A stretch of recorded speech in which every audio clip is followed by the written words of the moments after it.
Hey class, Fran here. Just wanted to check in.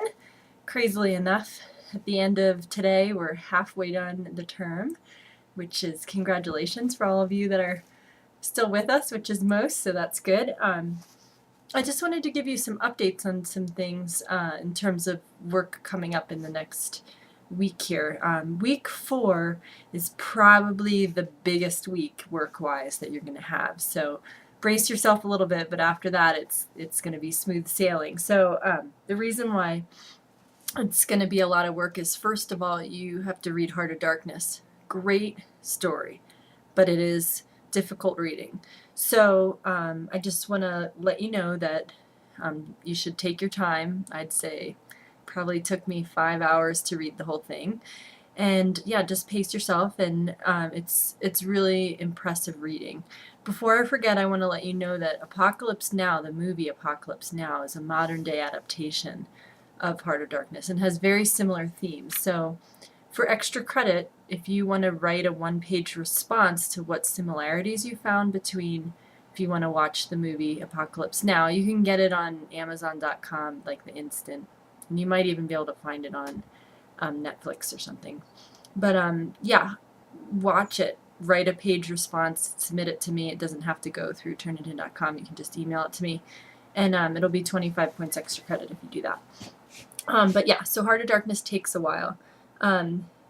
There is an exercise, a little web quest to go along with it that you'll find in the modules that gives you some great background on Heart of Darkness and some of the atrocities that went on, just so that you could contextualize, understand a little better the story. Besides the work on the reading and the posts, the discussion posts and all that stuff oh, and by the way, starting for the next 2 weeks, week 4 and week 5, you don't have to do 4 extra posts. You can just do 2 additional posts besides you answering your one question. You just need to respond to 2 students' posts because we only have one story that we're working with for each week. So just keep that in mind. You have a midterm. Big thing on the midterm, make sure you look at all, even though we haven't done exercises on all of them, make sure you look at all the modules on the literary terms. Appendix 2 covered lots of them, so you could use that for your midterm. But a lot of the midterm is applying the things we've learned literary term-wise through our readings, through the modules, and how to write an introduction, how to write assertion paragraphs, applying those to the readings. So keep that in mind. You have some little things to do. The other thing, though, that I wanted to talk to you about was Essay 2. What you'll find is, starting with Essay 1, you have, which some of you might be finishing up now, in true college fashion. I know I a lot of times took things to the wire, but what you'll find is I have a pretty strict structure for Essay 1, what each paragraph should be focusing on proving.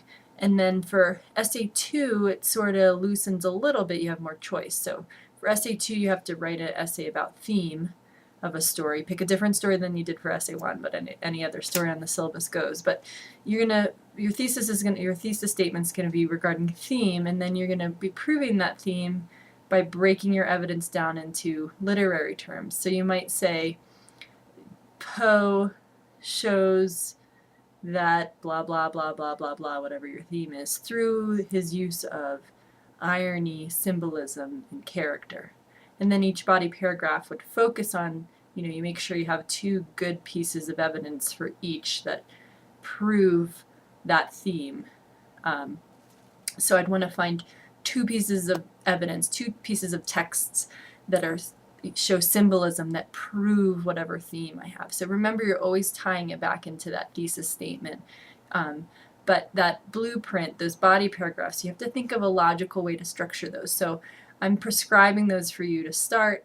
Essay 1, very prescribed. Essay 2, you pick the way you want to, which literary terms you want to use. But then by Essay 3, it's a lot more loose and lax. And basically, what you're going to find is structure really helps your ideas shine through. So if you have any questions, feel free to send me a private message. But I just want to make sure you understand that you're going to be structuring, organizing your evidence through literary term for Essay 2.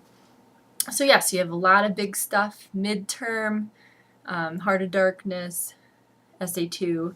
So yeah, so this week's week 4 is going to be a big week, but feel free to ask me questions, and remember, take that deep breath, and when you're done this week, you should feel a lot better. And then the last thing I wanted to tell you was, sorry you haven't gotten response 2 yet. I'm still under the wire of a week, but I thought I'd be able to get them done today. I'm just having a few technical difficulties, so tomorrow I'll be able to, if I can't get my computer to turnitin.com isn't working right for me. If I can't get it to work on my computer, I'll go to the school library and make it work by tomorrow. But yeah, you'll get response 2 by tomorrow. Sorry about that. But yeah, keep up the great work. It's been really a pleasure working with you guys, and feel free to pop me questions.